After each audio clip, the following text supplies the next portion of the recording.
Amigos, abra sua Bíblia em 2 Timóteo capítulo 2, versículo 2, por favor. 2 Timóteo. Quem esteve aqui de manhã hoje, ouviu minha digníssima esposa? Levanta a mão só para saber quem são os fominha. Aleluia, vocês são fominha mesmo, hein? Hoje minha esposa de manhã pregou aqui, foi muito bom. Abriu aí 2 Timóteo capítulo 2, versículo 2. Fala assim: e as palavras, Paulo dizendo a Timóteo, e as palavras que me ouviu dizer na presença de muitas testemunhas, confie-as a homens fiéis, que sejam também capazes de ensiná-las a outros. Repita comigo: Paulo, Timóteo, homens fiéis e outros. São 4 gerações.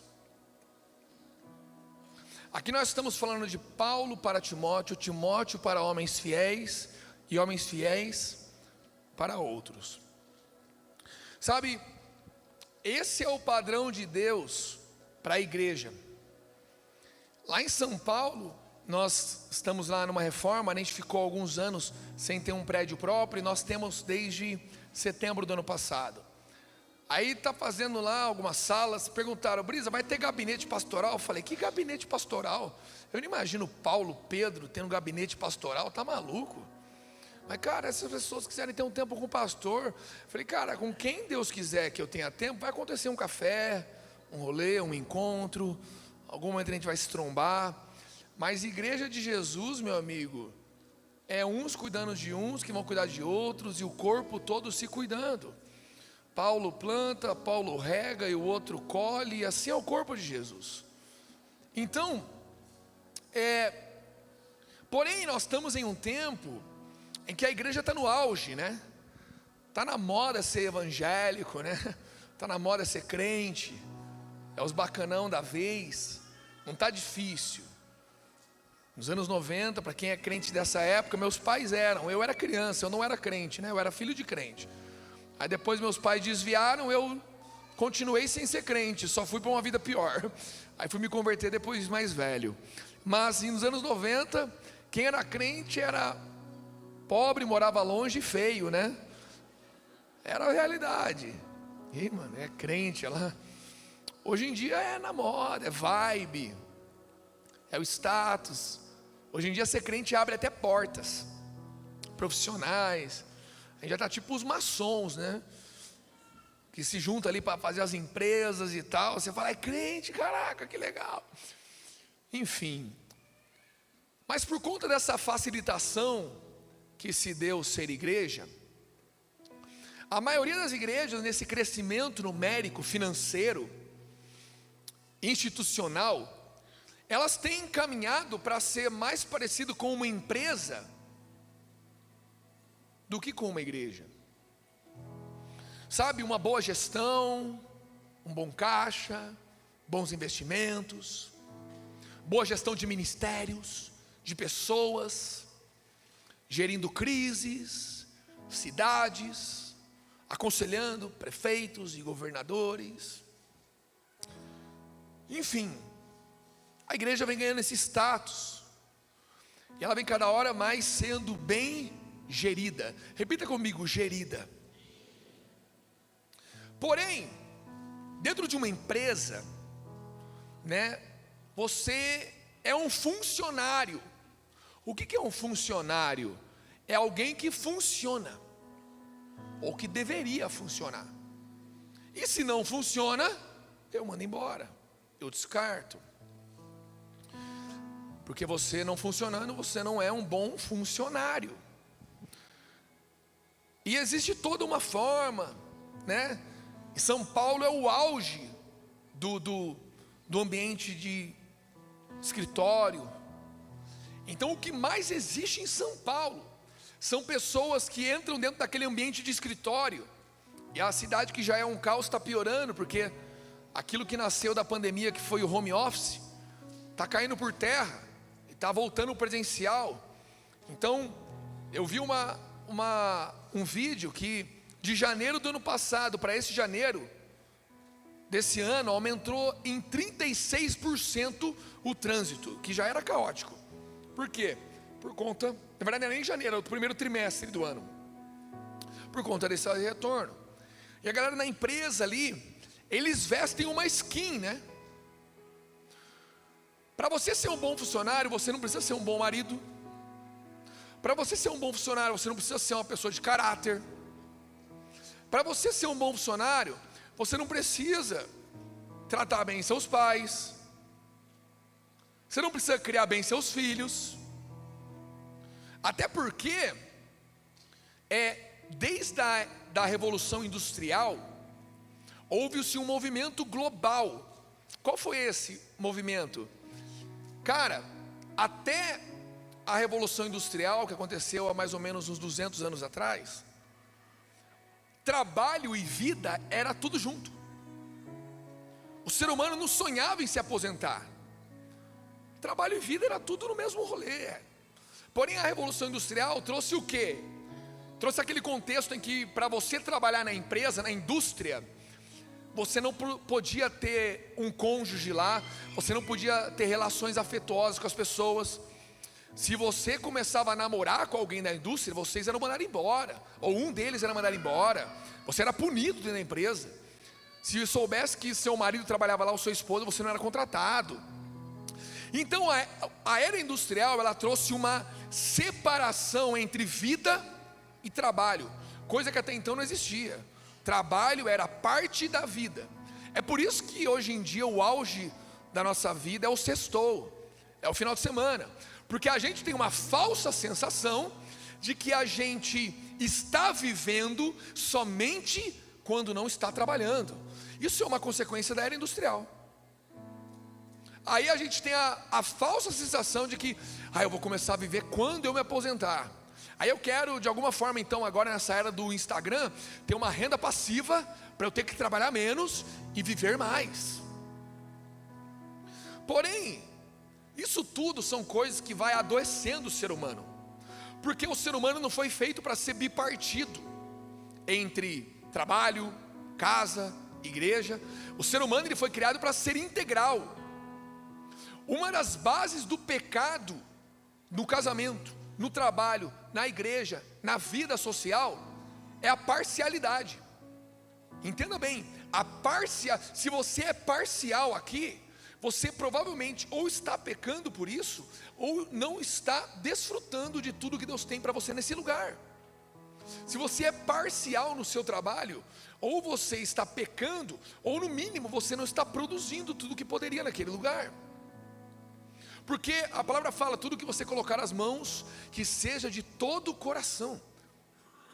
Tudo que te rouba a integralidade, te rouba da prosperidade. Então quando você fragmenta a vida em multi-skins, eu tenho uma skin crente na igreja, uma skin no meu trabalho. Para quem não sabe o que é skin, é pele, é um termo usado, então é uma roupagem, é uma máscara, é uma fantasia. Então você, na igreja tem cara de crente, no trabalho tem cara de bom profissional, e em casa você é quem você é.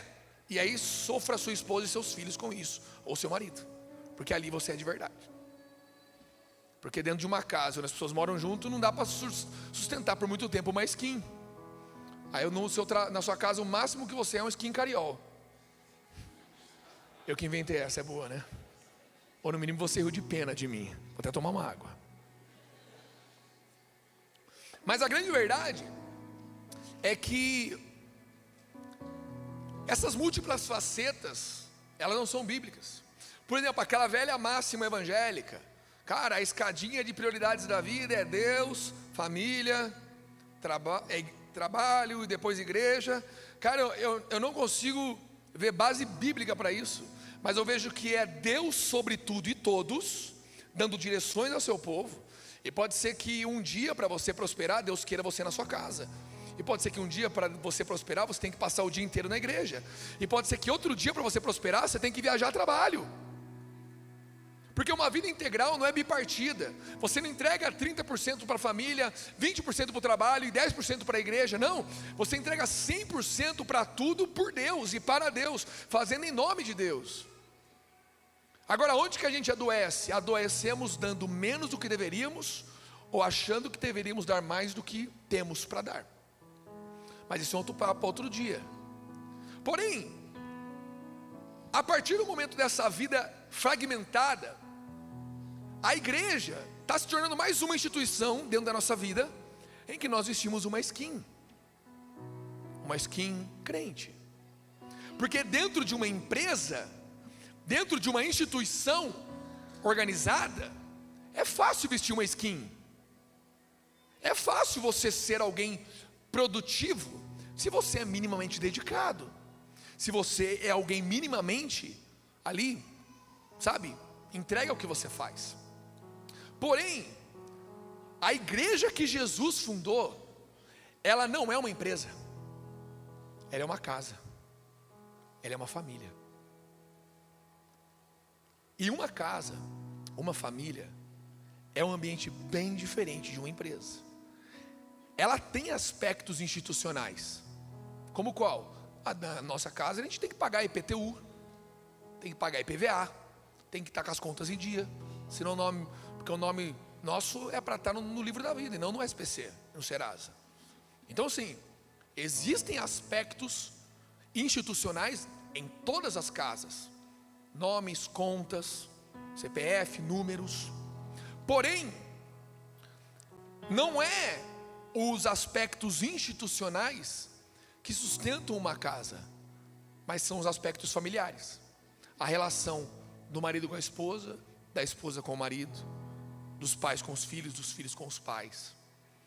E meu amigo, dentro de uma casa tem pouca coisa instagramável. Você já percebeu?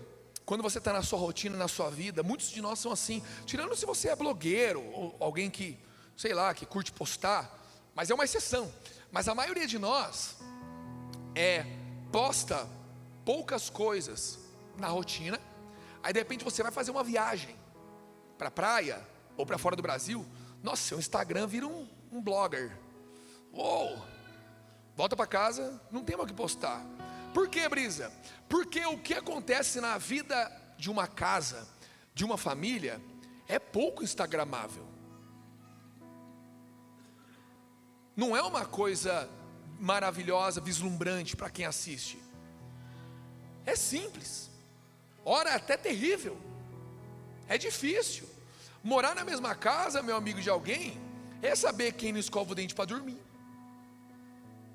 É saber quem ronca. Esses tempos atrás, a gente foi viajar, não lembro para onde agora, mas a gente foi viajar para algum lugar, e a gente estava numa rotina bem power assim, e quando eu canso, eu ronco um pouco mais. Aí, eu estava lá deitado, dormindo, daqui a pouco veio o Theo assim na minha cama, ele subiu, ele me chamou assim e falou assim: papai. Aí eu: quê? Por que você está fazendo um barulho de porco? Falei assim: foi mal, filho. Isso é uma família. Isso não acontece dentro de uma empresa. Isso acontece em uma casa, onde as pessoas não têm espaço para skin.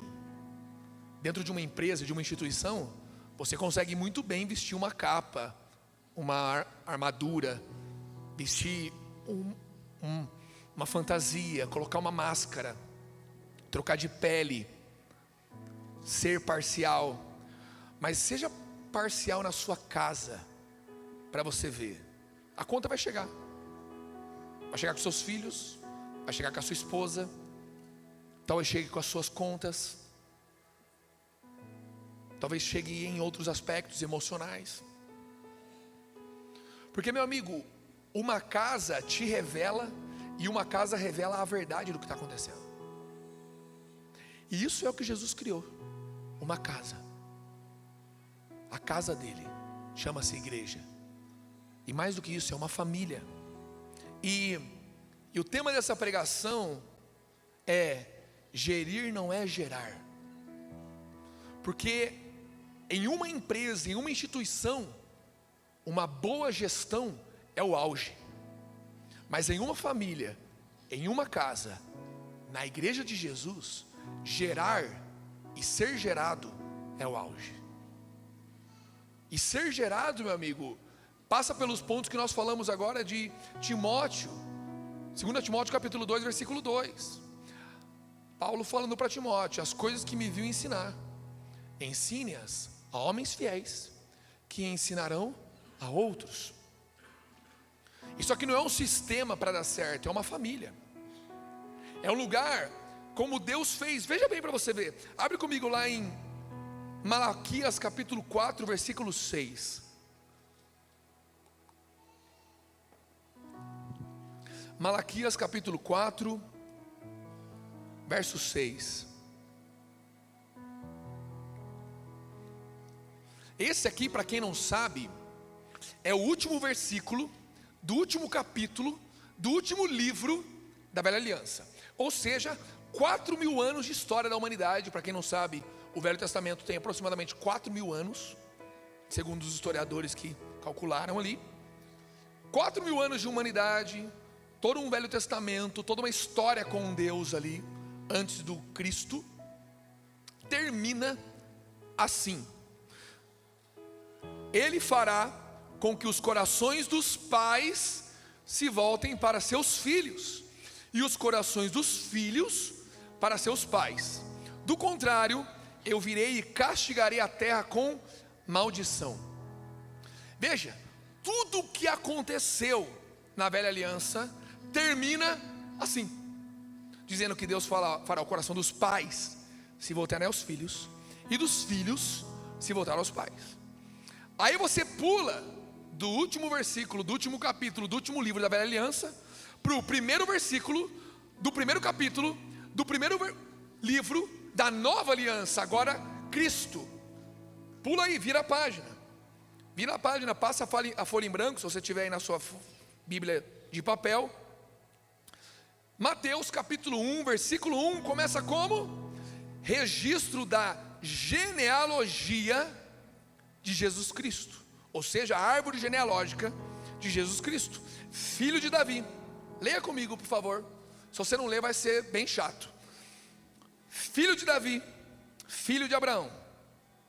Versículo 2: Abraão gerou Isaque, Isaque gerou Jacó, Jacó gerou Judá e seus irmãos, Judá gerou Pérez e Zerá, cuja mãe foi Tamar.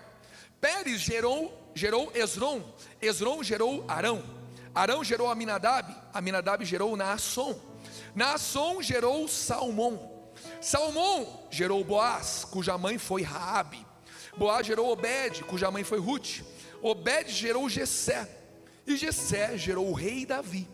Davi gerou Salomão, cuja mãe tinha sido mulher de Urias. Salomão gerou Roboão, Roboão gerou Abias, Abias gerou Asa, Asa gerou Josafá, Josafá gerou Jorão, Jorão gerou Uzias, Uzias gerou Jotão, Jotão gerou Acás, Acás gerou Ezequias, Ezequias gerou Manassés, Manassés gerou Amon, Amon gerou Josias, e Josias gerou Jeconias e seus irmãos no tempo do exílio da Babilônia. Depois do exílio da Babilônia, Jeconias gerou Salatiel, Salatiel gerou Zorobabel, Zorobabel gerou Abiúde, Abiúde gerou Eliaquim, Eliaquim gerou Azor, Azor gerou Sadoc, Sadoc gerou Aquim, Aquim gerou Eliúde, Eliúde gerou Eleazar, Eleazar gerou Matã, Matã gerou Jacó, e Jacó gerou José, marido de Maria, da qual nasceu Jesus, que é chamado Cristo.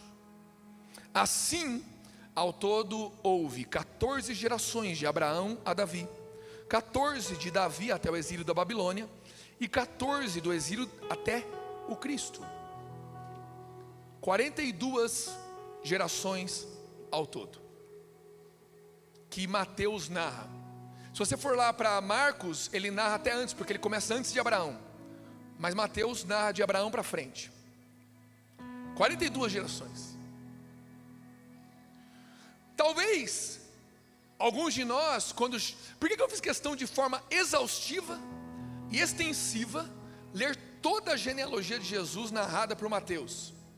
Porque a maioria de nós, quando chega na genealogia, o Velho Testamento tem muita genealogia, acha chato, acha cansativo, acha uma leitura um pouco, sabe? entediante. Mas sabe por que a Bíblia é recheada de genealogias? E a nova aliança começa com genealogia? Porque Deus se importa com quem você gera e com quem gera você. Se você acha chato genealogia, Deus não acha. Não é por acaso que ele termina a velha aliança falando de filhos a pais e pais a filhos, e começa narrando a genealogia de Jesus, o filho dele, o Deus encarnado, que poderia ter nascido da terra como Adão, ter caído dos céus de forma perfeita, íntegra, sem problemas. A família é um problema, meus pais, meus tios, aquele almoço de domingo, meu Deus do céu, quando chega Natal, eu vazo, eu corro. Mas o próprio Filho de Deus, o Deus encarnado, foi colocado em uma família. E não é uma família perfeita, não é uma família de sangue azul, não. Você tem noção que Deus pegou, eu nem vou grifar todos, mas se você for ver, Tamar e Judá, Tamar foi nora de Judá, e ela se fez de prostituta para pegar o sogro, e disso ela foi engravidada e nasceu um filho. Você tem noção que essa relação entrou na genealogia de Jesus? Aí, não só isso, vou grifar só mais uma. Davi teve diversas mulheres abençoadas por Deus, mas ele pegou a famosa situação que ele foi lá e pegou a mulher de Urias. E então você percebe que qual é a relação que gerou um filho de Davi, que entrou na árvore genealógica de Jesus? A consequência da relação entre ele e a mulher de Urias. Repita comigo: Deus não tem medo de BO. Quem tem medo de BO, repita comigo, quem tem medo de BO? É CNPJ.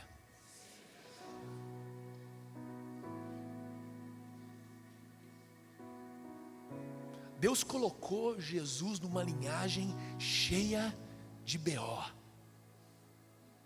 As empresas são perfeccionistas. As empresas não podem ter falhas. Tem falha, eu descarto. Tem falha, eu tiro de cena. Tem falha, eu mando embora. Tem falha, eu refaço a estratégia. Qual é a estratégia? Qual é a visão? Qual é o lema? Está dando errado? Muda a estratégia, muda as pessoas. Agora, a família está dando errado, Jesus olha e fala: é aí que eu quero entrar. Cara, mas aconteceu tudo errado até aqui. É aí que meu filho vai nascer. Deus não é um Deus submisso à nossa moralidade. Entenda comigo, Deus não se submete à moralidade humana. O que você acha certo e errado, com o perdão da minha indelicadeza, mas Deus não está nem aí. O que os governantes desse mundo consideram certo e errado, Deus não está nem aí. Deus mandou o seu Filho na terra, e os religiosos morais, ou os humanos morais, são ofendidos, porque Deus não acabou com a fome do mundo, porque Deus não acabou com as doenças, porque Deus não acabou com o problema, porque Deus, Ele não quer salvar o mundo, Ele quer salvar as pessoas que estão no mundo. Salvando pessoas, essas pessoas podem se tornar esperança em um mundo caído. Eu vi uma vez um Reels muito interessante de um historiador, que ele dizia assim: por que Um dia me perguntaram, por que Deus colocou uma árvore no Éden? Por que, cara? Para que foi colocar aquele negócio? Se podia dar ruim, por quê? Era só eliminar. É igual as empresas fazem. Para não dar ruim, vamos criar um checklist. Vamos criar um sistema que evita falha. Deus não evitou falha, Ele deixou uma árvore no Éden. E sabe o que é interessante? Esse cara perguntou para ele, por que Deus colocou uma árvore no Éden? Aí ele falou assim, cara, tudo que Deus criou, tudo, não tem escolha. A árvore não tem escolha. O cachorro não tem escolha. O gato não tem escolha. As nuvens não têm escolha. As plantas, as flores, os insetos, qualquer tipo de criação não tem escolha. Tudo é e ponto. Tudo cumpre o seu propósito que Deus fez para cumprir e ponto. Uma girafa não acorda num dia querendo ser leão. Um leão não acorda num dia querendo ser árvore. Uma árvore não acorda num dia querendo ser uma flor, uma esmeralda. Só uma criação de Deus recebeu o direito da escolha: o homem. Aí ele falou, sabe por quê? Aí o outro, por quê? Porque toda a criação de Deus obedece Ele, mas somente uma criação foi feita para amá-lo. E você só ama quem você escolhe. Sem escolha não há amor. Por isso foi dada escolha para o homem. Então, quando Cristo veio à terra, Ele não veio para tirar de nós nossa escolha, para resolver os problemas. Ele veio para apontar o caminho para que a gente escolhesse com clareza. Ei, a terra está cheia de problema, e eu não vou resolver agora. Em breve resolverei, mas hoje eu quero salvar vocês. E o caminho que eu tenho é esse: no mundo tereis aflição, mas tende bom ânimo, porque eu venci o mundo. Mas eu virei, porque estou preparando uma casa, não para levar um CNPJ, não para levar uma placa. Não é Poema, não é Batista, não é Assembleia, não é evangélicos, mas eu vou levar aqueles que estão comigo para mim, para um lugar onde não haverá mais choro, ranger de dentes, não haverá mais lágrima, não haverá mais dor, não haverá mais tristeza. Mas até que esse dia chegue, o mundo é real e não é ideal. Deus não quis escrever uma história da Disney. O problema é que a gente passa mais tempo assistindo Disney e Marvel do que lendo a Bíblia.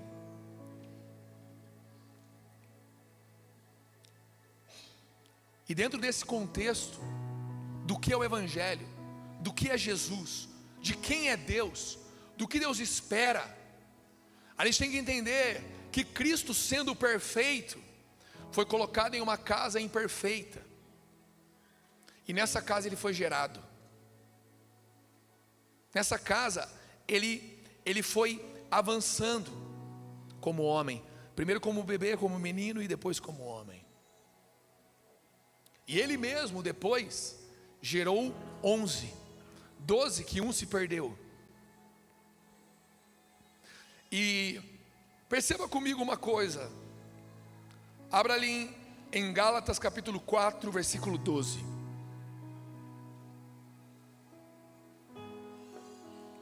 Em Gálatas capítulo 4, versículo 12, na NVI, eu quero ler apenas a parte A do verso. Olha o que Paulo fala aos Gálatas: eu suplico, irmãos, que se tornem como eu, pois eu me tornei como vocês. Existe um princípio poderoso nessa parte. Quando eu cheguei em São Paulo lá para pastorear, eu, 16, 17 anos de Poema, cheio de bagagem, história, acertos e erros, conhecimento, fundamentos, princípios. Eu cheguei lá em São Paulo, e eu cuidando de um louvor gigante em Taubaté, diversos frutos, no auge da minha vida de Taubaté lá, chego lá em São Paulo. E quando eu chego lá, eu vejo um louvor terrível. Era muito ruim. Primeiro culto, a igreja era uma boa igreja, tinha qualidades, mas ninguém se confrontava, ninguém se tocava, ninguém se feria, ninguém se esbarrava. Era Big Brother Brasil Church. Todo mundo bonito na frente da câmera, pelo menos na hora que o Bial aparece, o pastor das ovelhas. Quem tem ouvidos, ouça. Aí eu olhei para tudo aquilo, fiquei desesperado. Aí eu fiquei louco já, vou fazer isso, vou fazer aquilo, eu vou mudar isso, eu vou mudar isso, aquilo e tal. Aí Deus falou para mim assim: quando eu enviei meu filho para a terra, eu não enviei primeiramente para ele mudar a terra, mas para a terra mudar ele. Durante 30 anos, ele se tornou homem. Durante 30 anos, ele deixou o homem moldar ele. Durante 30 anos, ele deixou o homem ensinar ele. Durante 30 anos, ele deixou o homem transformar Deus em homem. Para que depois, durante 3, ele pudesse transformar um homem em um filho de Deus. E ele me trouxe para esse texto de Gálatas. O mesmo princípio Paulo viveu com os Gálatas. Ele vira para os Gálatas e fala: assim como eu me tornei como vocês, agora se tornem como eu. Deus falou para mim assim: você não vai mudar São Paulo, São Paulo vai te mudar.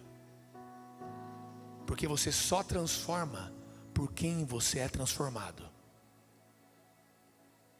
Porque é muito fácil você chegar em algum lugar, querer mudar tudo, querer melhorar tudo. Agora deixar que esse lugar te melhore, deixar que esse lugar te desenvolva, isso é morrer por aquele lugar. Isso é dar a vida por aquele lugar. Isso é perder em prol de alguém. Cara, um verdadeiro pai de família não é aquele que manda e desmanda, não é aquele que fala e acontece pela esposa, pelos filhos, mas é aquele que olha a esposa carecendo, errando, e ele se coloca na brecha. Quem eu tenho que me tornar para ajudar a minha esposa? A autoridade não está no tanto que você transforma alguém. A autoridade está no tanto que você se deixa ser transformado por alguém. Vamos lá, alguém está comigo aqui nesse lugar?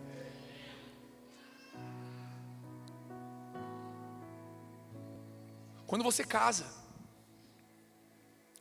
essa semana vim inclusive para isso. Minha irmã casou ontem, a Mel é minha irmã, casou com o Will. De repente eles começam um casamento, como muitos aqui já começaram, como eu. Quando você casa, tenta ser o mesmo homem que você sempre foi, seu casamento já começa falido. Tenta ser a mesma mulher, já vai falir logo. Quando nasce um filho, tenta o casal ter a mesma rotina. Sabe o que você vai fazer? Você vai enfiar ele na televisão, vai criar uma rotina para ele dormir 7 horas da noite, dizendo que é pelo bem dele, mas é você que quer ter paz. Aí depois qualquer rolê que você faz, seu filho é chorão, é chato, porque você está criando dentro um Jimmy Bolha. Quem aqui já assistiu Jimmy Bolha? E você não está criando pelo bem dele, você quer paz. Isso não é casa, meu amigo. Você está querendo criar um funcionário que chega no horário, dorme no horário, acorda no horário. Vamos lá, alguém está comigo aqui em nome de Jesus? Não estou falando em prol de uma rotina furada que faz mal, mas meu, esse negócio de trancar filho nos horários, você não quer filho, você quer um funcionário. Meu Deus, acho que Deus está falando com alguém aqui nesse lugar aqui. Você não quer deixar que um ser te molde, então deixa ele dormir no máximo que ele pode, chorando o menos que ele pode. Tá tudo certo, eu posso continuar sendo quem eu sou. Tá bom, na hora que esse filho for um pouco mais velho, ele não vai deixar que você toque nele, porque quando ele quis te tocar, você colocou ele para dormir no horário que você queria para a sua paz. Cada filho que você tem transforma a sua rotina, ou deveria. Transforma a sua mentalidade, ou deveria. Porque para você ter autoridade por alguém, você precisa topar ser mudado por essa pessoa. Isso é uma casa. A casa que te muda, você pode mudar essa casa. Um monte de pessoa entra na Poema, meu amigo, eu consigo te grifar 1000 coisas que a Poema tem que melhorar. Agora a pergunta é, quanto a Poema tem te melhorado? Porque todo mundo que quer mudar um lugar, sem ser mudado por esse lugar, sabe o que é? Um rebelde, o nome disso é rebelião, é motim. Assinaram Jack Sparrow. Quem entendeu, entendeu. Você viu que eu também não só leio a Bíblia, mas assisto às vezes um filme também. Só para aliviar a tensão.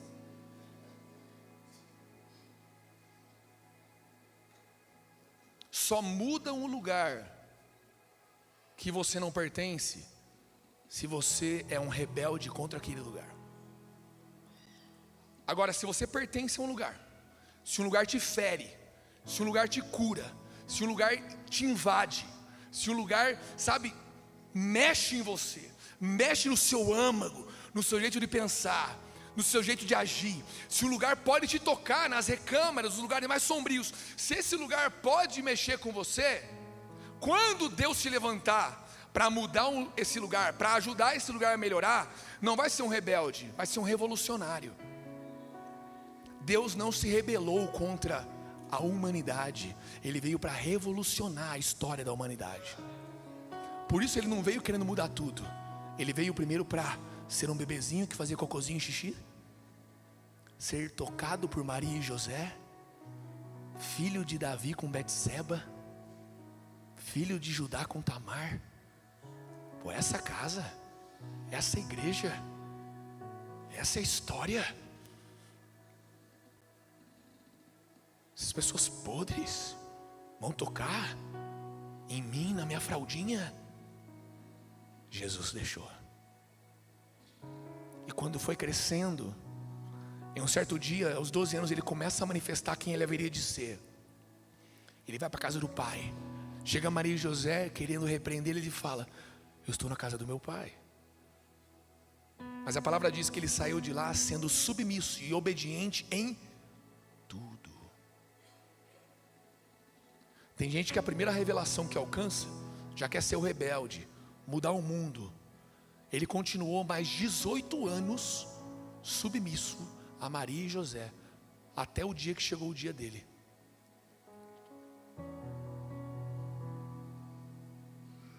Sabe, amigos, todo mundo quer mudar o mundo, mas nem todo mundo quer ser mudado por Deus. E Deus não muda você no seu quarto, Deus muda você em uma família. Vamos lá, alguém. Entra no quarto e fica orando o dia inteiro para ver se você sai melhor. Sabe o que vai aparecer na sua frente na hora que você sair do quarto?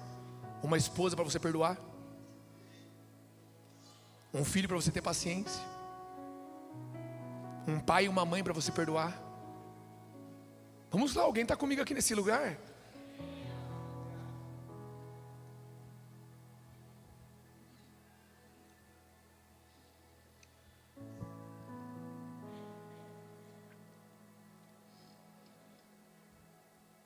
Eu acredito que nós, como Poema, como Igreja de Jesus, ou parte dela,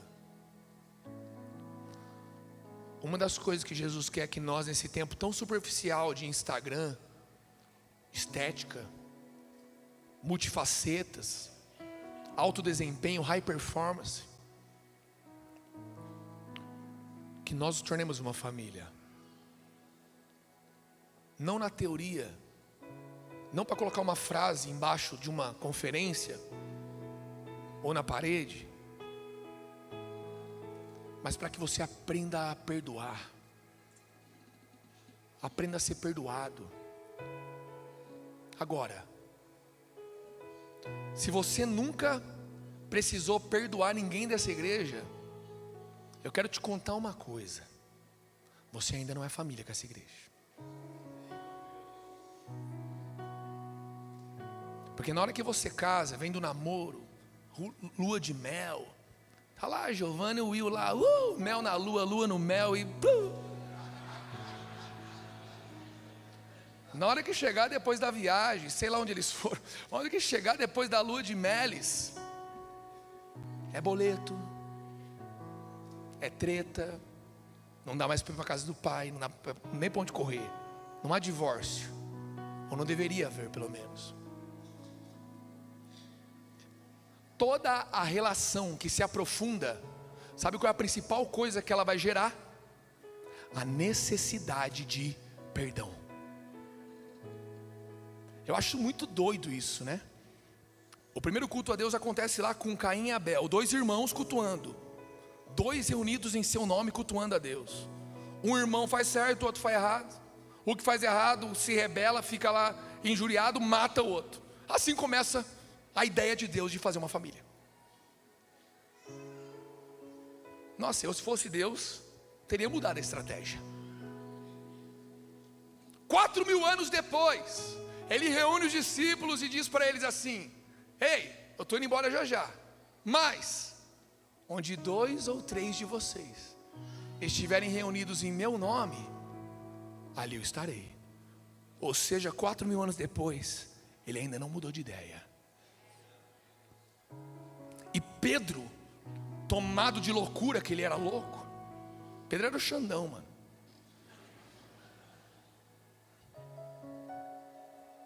Ele vira para, mano, Jesus lançou uma rema, uma braba, digna de Twitter, digna de post, de X,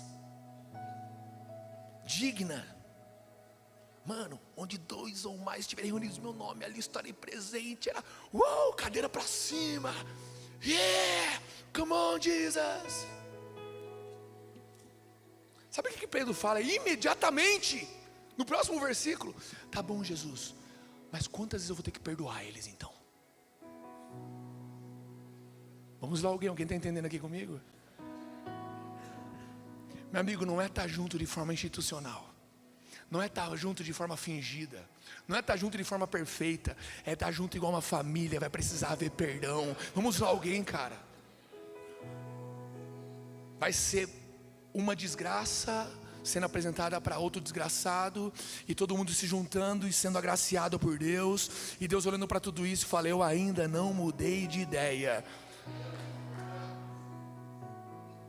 Eu ainda quero que pais imperfeitos gerem filhos, filhos imperfeitos gerem outros filhos. Ah, mas meu pai não sei o que, minha mãe não sei o que, meu pai, olhem os pais de Jesus, olha a história de Jesus familiar. Se a sua família não é perfeita, se a sua igreja não é perfeita, eu quero te contar um segredo: a família de Jesus também não era perfeita, mas Deus colocou o filho dele dentro dessa família. Agora, o que nós fazemos a partir de agora? Para onde nós vamos? Você vai tentar fazer tudo diferente do seu pai, porque seu pai foi errado? Você vai errar tanto quanto ou mais que ele, porque é um rebelde se levantando contra uma paternidade.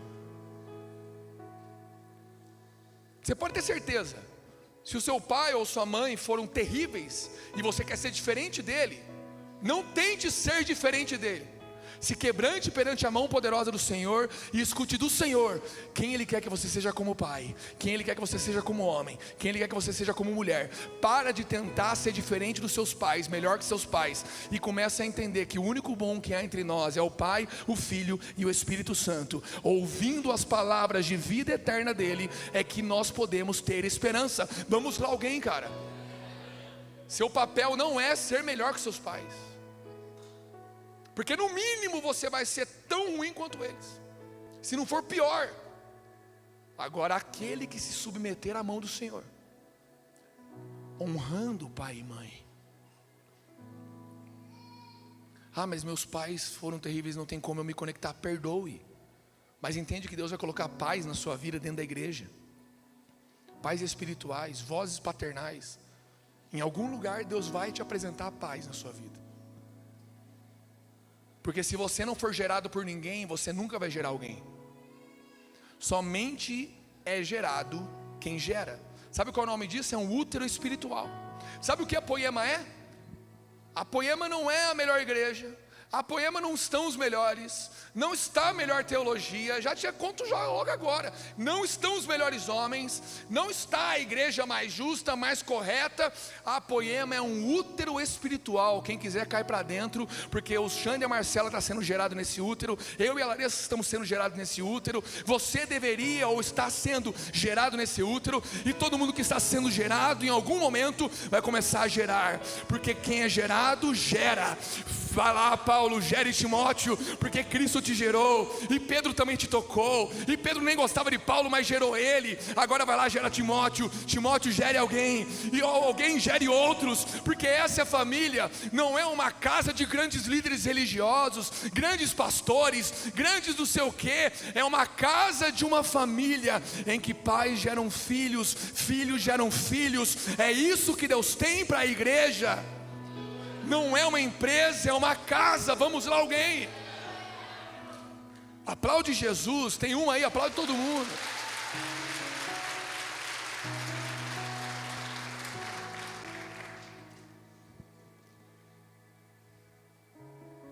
Sabe, meus amigos, Deus, Ele precisa romper com a nossa superficialidade de relações e com as nossas expectativas de relações. A gente se ofende porque a gente cria um monte de expectativa de como as pessoas têm que nos tratar, de como elas têm que fazer. Toda a relação que você se aproximar nesse lugar vai te mostrar duas coisas: o cisco do olho do outro, e se você estiver sensível a Deus, uma trave no teu olho. E sabe o que a Bíblia diz? Antes de tirar o cisco do olho do irmão, ou seja, antes de você ajudar seu irmão um pouquinho, tira uma trave do teu. Vamos lá, alguém. Para você mudar alguém, você tem que ser muito mais transformado por essa pessoa. À medida que nós vamos nos aproximando, vai aparecendo o cisco de todo mundo. Aí vira o cisco church. Você tem o diagnóstico alheio de todo mundo. E não é difícil não. É só você chegar perto de alguém e você vai ver o jeito que trata a esposa. Ai, não é tão legal. Estava agora conversando com os ministros antes daqui. Sabe aquela velha máxima evangélica dos líderes religiosos? Não dá muito acesso, senão fere a autoridade, tá? Se você der muito acesso, fere. É claro. Para uma instituição religiosa evangélica tem que ser assim mesmo. Mas na igreja, meu amigo, quanto mais você se aproximar de mim, mais cisco você vai ver. Quanto mais você se aproximar do Xande, da Marcela, da Larissa, dos meus filhos, mais cisco, mais coisa para melhorar, mais coisa para mudar. Agora, o caminho para isso é qual? Beleza, Deus, eu achei o cisco, agora me ajuda a achar a trave. O que eu tenho que mudar para que eu possa ajudar o Xande e a Marcela? O que eu posso mudar para ajudar o Brisa e a Larissa? Agora fica todo mundo esperando a perfeição do outro. Aí os pastores não podem ter relação com os irmãos. Os irmãos ficam aplaudindo os pastores, e pastorzão para lá, pastorzona para cá, não sei o quê. Quem me chama de pastor lá em São Paulo, eu nem respondo. Falo, não, eu sou o Brisa, cara. E digo mais, a coisa que eu mais anseio é que os Timóteos respondam para Deus, sei lá, e mandar para qualquer canto que seja. Ou então no mínimo para ter só uns caras ali para rir comigo e chorar comigo. Eu falei, cara, é isso aí, né? Vamos lá, alguém.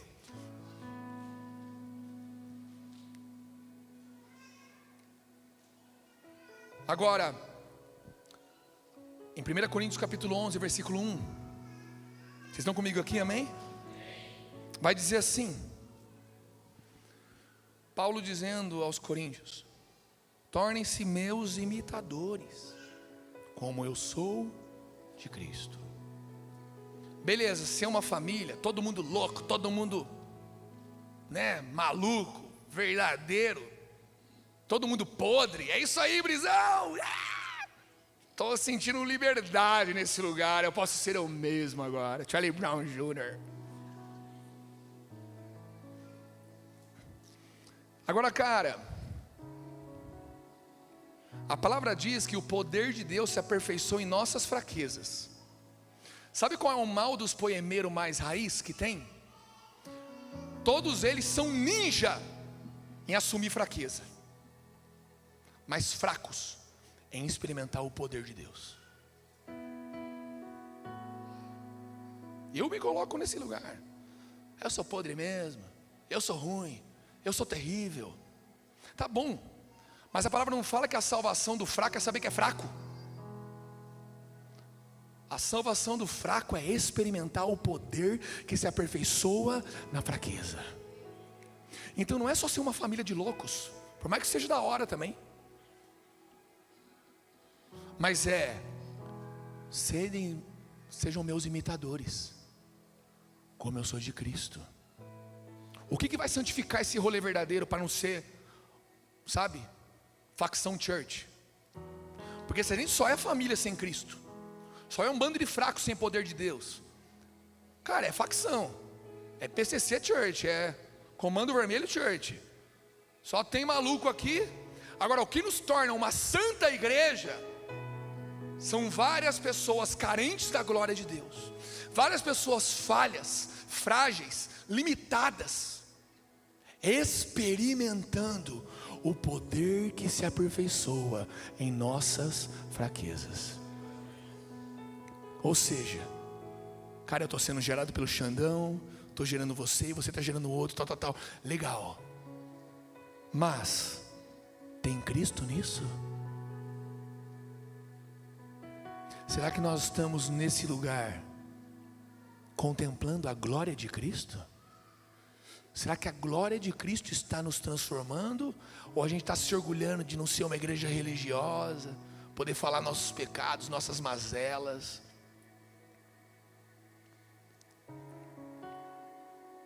A nossa fraqueza precisa nos levar para um lugar onde sim nós somos família. Sim, nós somos uma família de pessoas frágeis e fracas.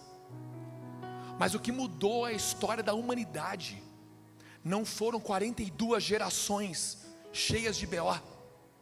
O que mudou foi depois de 42 gerações, Cristo nasceu naquela família. Vamos lá, alguém? Cristo precisa estar nascendo mais na Poema. Cristo precisa estar vencendo o jeito seu de ser, o jeito Poema de ser. Nós não fomos chamados em primeiro lugar para sermos Poema, mas a esperança da glória não é uma Poema. A esperança da glória é Cristo em nós. Vamos lá, alguém, cara? É um monte de gente fraca, é um monte de falha, falho gerando falho, limitado gerando limitado, todo mundo se perdoando e mutuamente e tal, mas nós não somos cúmplices dos pecados e das mazelas uns dos outros. Nós somos filhos de Deus em Cristo Jesus, porque Ele pode nascer no meio onde dois fracos, dois limitados, dois orgulhosos, dois pecadores se encontram, olham um para o outro e fala: ei, eu não sei o que fazer, mas eu sei quem sabe, e se prostram e fala: em seu nome nos reunimos neste lugar, e Ele vem, e a casa é cheia da glória de Deus. Vamos lá, alguém, cara?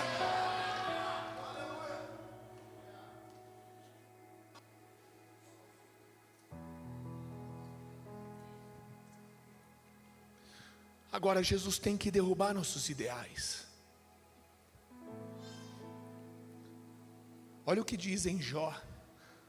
Jó no auge da sua dor, Jó no auge da sua desgraça.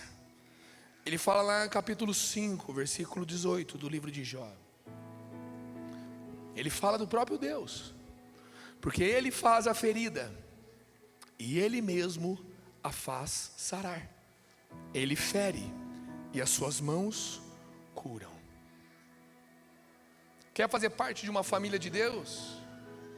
Não apenas de uma família espiritual, mas de uma família de Deus. Tenha conhecimento de que Deus quer te ferir, mas que Ele também quer te curar. Até porque, se você chega num hospital, eu me lembro que teve uma vez, eu trabalhava de entregador de leite, 2005, 15 anos, saí para entregar leite. Aí eu era maconheiro, perdão assim da sinceridade. Aí eu fui trabalhar para tentar melhorar. Aí o motorista era maconheiro também. É impressionante como as coisas se atraem. Eu não sei se é a lei de Murphy, se é a astrologia, se é a física quântica. Eu não sei quando é, mas cola. Aí a gente ia lá, parava um pouquinho, fumava um banza, entregava uns leite. E numa Kombi velha, mano. Aí um certo dia tô lá, eu atrás do leite, lá eu já, para agilizar, né, para ganhar tempo. Quanto mais cedo entregar tudo, mais cedo eu vou para casa. Começava às 5 da manhã, tentava terminar tudo 11 da manhã, mano. Pô, já fui para casa. Então assim, hoje acho que nem tem mais isso em Taubaté. Mas, pegava os leitinhos da Comevap, leitinho de saquinho, tipo A, tipo não sei o que, das contas. Colocava ali e tal, 2 saquinhos com 2 leitinhos, 3 saquinhos. Então eu ali, daí era só descer, ó o leite, ir embora. Aí eu estava lá num dos piores bairros de Taubaté, Esplanada Santa Teresa, na rua C. Você não sabe o que é isso. Acontece muita coisa errada na rua C. Eu estava nessa rua, e o cara estava lá entregando, ó o leite, entregando, né, tranquilo, para não arrumar problema ali com o pessoal que era meio da quebrada. Olha que ele foi fazer uma curva, eu estava lá atrás arrumando, e estava uma porta aberta e a outra fechada. Na hora que ele foi fazer a curva, eu estava com o saquinho de leite na mão e a sacolinha na outra. E a porta do meu lado fechada. Ele fez uma curva, uns 70 por hora, jogou de lado. Aí eu olhei para a porta e confiei na porta. Na hora que eu encostei na porta, a porta abriu. Eu voei do carro. E eu me lembro daquele chão voando. Eu falei, caraca. Eu voei assim, ó. Eu voei meio da hora, assim, ó. Falei, mano, eu vou pisar. Mas, mano, eu não sei o que acontece, que você pisa a 60 por hora, você não consegue andar. E eu piso, mano, e meio-dia, aquele sol, mano, o asfalto assim, sai no fogo. E eu, pau, dei 2 passos já. A hora que eu parei, com a camiseta toda rasgada, olhei a uns 300 metros a Kombi lá longe. Falei, que desgraça que eu estou fazendo na minha vida. Aí lá vai eu para o hospital todo ralado. Chega lá todo ralado, meu amigo. Você não recebe um abraço. Sabe o que você recebe? A mulher pega um negócio grosso. Essa toalha aqui é muito gostosa perto do que ela pega. Ela pega um negócio grosso, mano, e joga um negócio que queima nas suas costas. Minhas costas ralou inteirinha. Eu tenho cicatriz até hoje desse rolê. E ela começa a esfregar. E, mano, dói mais do que o asfalto.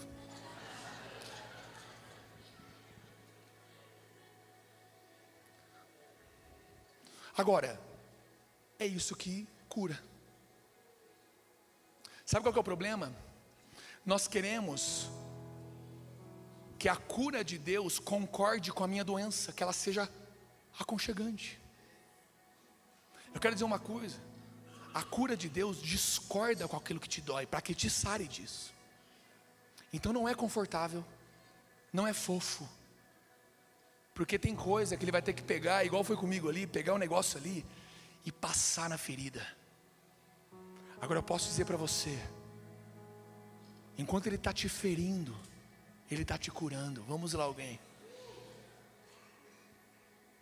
E esse cara que experimentou disso, ele era um cara imaculado, visto pelo próprio Deus como justo.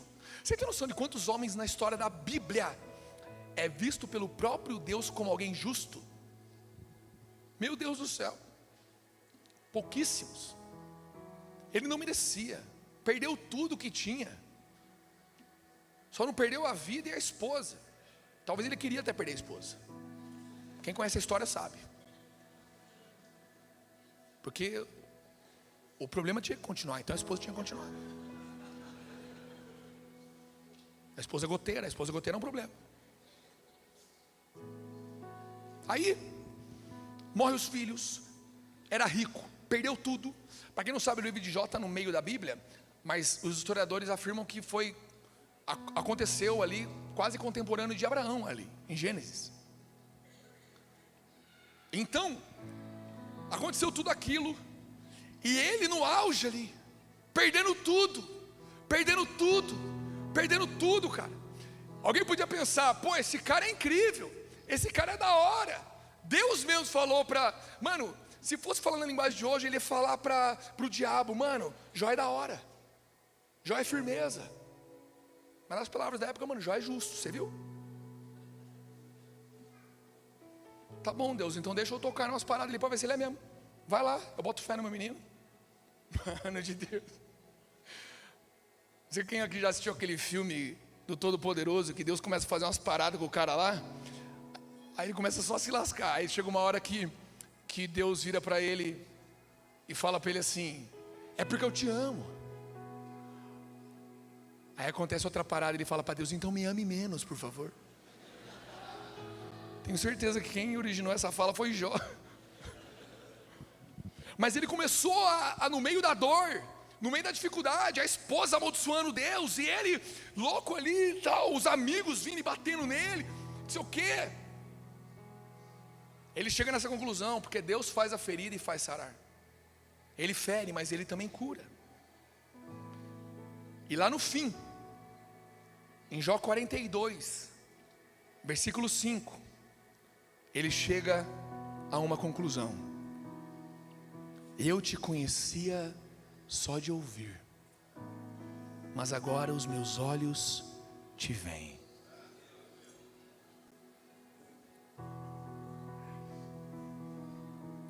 Cara, eu quero dizer uma coisa para você: não é fácil ser crente, não.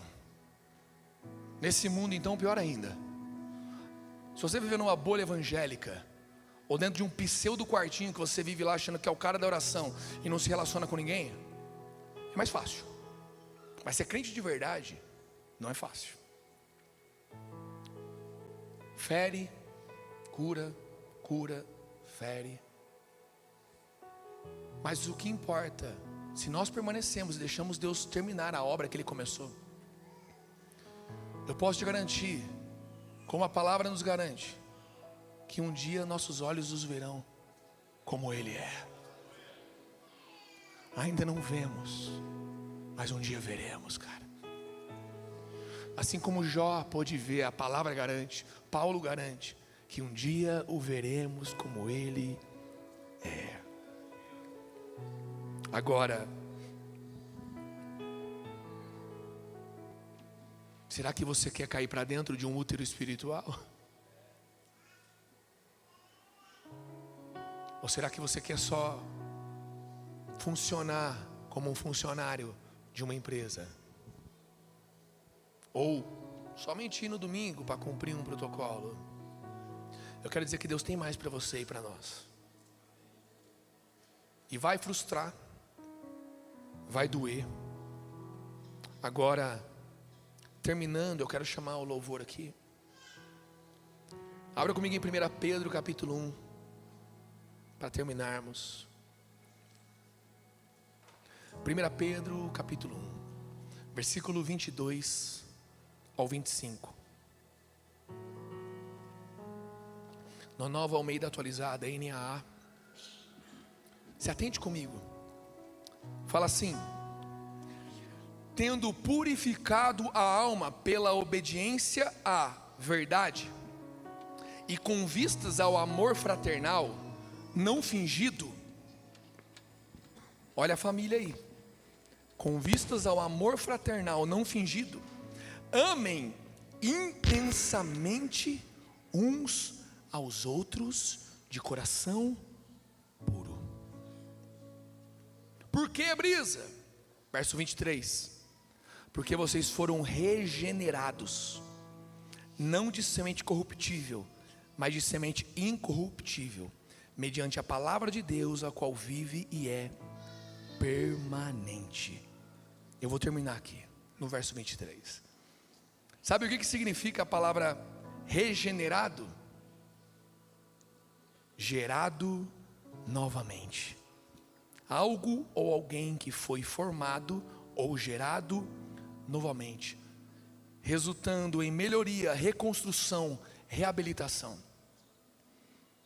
Meu amigo, para que nós possamos experimentar tudo que Deus tem para nós, um dos caminhos é nos tornarmos alguém geráveis, regenerados, gerados novamente. Somente assim nós vamos poder fluir em um amor fraternal não fingido, puro. Não é da noite para o dia, não é do nada que as coisas acontecem. Porém, a palavra de Deus nos convida a esse lugar, sendo verdadeiramente uma família, com defeitos, com falhas, mas onde a sinceridade está nos chamando para viver de verdade isso. Que caiam-se as escamas, que caiam-se as máscaras, que caiam os rótulos. Não existe plano de carreira dentro da igreja de Jesus. O que existe são filhos que, gerados pelos pais, se tornam pais de filhos também. Vamos lá, alguém. Feche os seus olhos. Coloque a mão no seu coração.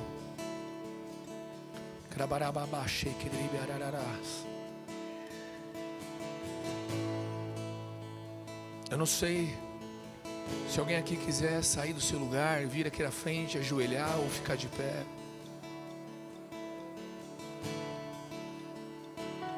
Enquanto os irmãos continuam como eles bem entenderem diante do Senhor, fique à vontade. Pode vir.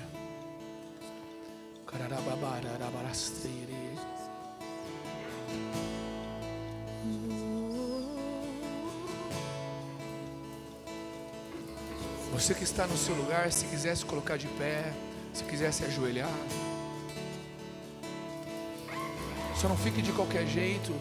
Eu creio que o Espírito quer ministrar os nossos corações nesse lugar.